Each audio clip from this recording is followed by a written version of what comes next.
សួស្តីបាទពីភាសាសម្បូរបាទអានេះនាំមកមនអានេះមនអាយុ1ឆ្នាំបងប្អូនបាទ1ឆ្នាំបាទគឺគ្រប់ខូបហើយយើងដាំខែហ្នឹងកាលហ្នឹងបាទ1ឆ្នាំធំបាទអានេះគឺត្រៀមផ្លែនៅភ្ជុំខែ9ខែ10បាទ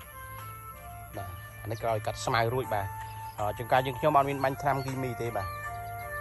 បាញ់ថ្នាំគីមីអត់មានបាញ់ទេបាទកាត់ស្មៅនេះកាត់ស្មៅរួចពីម្សិលឃើញថាទីសភាពស្អាតបាទនេះថាយើងកាត់អស់បាទអានេះគឺមនពូជឈៀងម៉ៃបងប្អូនមានខ្លះដើមតូចដើមធំបាទដើមធំអាចខ្ពស់ធំបាទអានេះគឺមនពូជឈៀងម៉ៃបងប្អូនបាទដំណាំមនគឺជាដំណាំដែលស្រួលដាំបាទមិនរើសដីបាទនេះគឺដីល្បាយខ្សាច់បាទខ្ញុំតាមរយៈ2ម៉ែត្រគុណនឹង2ម៉ែត្របាទ2ម៉ែត្រ4ជ្រុងបាទគឺញឹកដែរទេបាទព្រោះយើងធ្វើការកាត់ម៉ែត្របាទ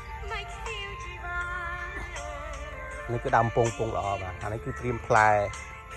ចុងឆ្នាំបាទចុងឆ្នាំ2025គឺចុងរដូវភ្លៀងបាទបងប្អូនគឺដល់វគ្គហ្នឹងគឺដឹងតែផ្លែច្រើនបាទព្រោះដើមវាវែងពងល្អបាទអានេះគឺដើមដែលកាត់មកបាទកាត់គឺខ្ញុំទុកទៅ4-5ម៉ែត្រ6ម៉ែត្រទេ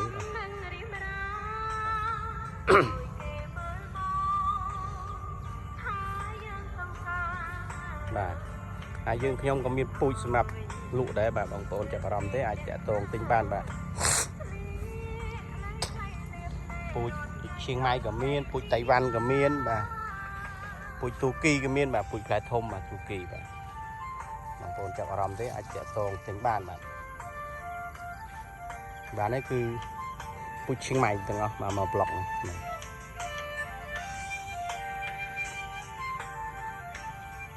អាមជួននេះគឺដើមធំណាស់បាទបងប្អូនគឺទៅពេលវាចេញផ្លែអាចផ្លែច្រើនមកដើមធំណា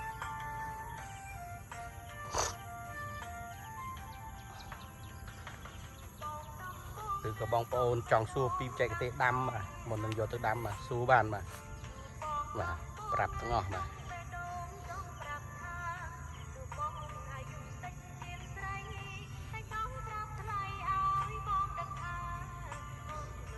ទអរគុណច្រើនបាទសម្រាប់ការទស្សនាបាទបងប្អូនចាប់អារម្មណ៍ទេអាចតាក់ទងទិញពូជបានបាទយើងខ្ញុំមានពូជច្រើនបាទ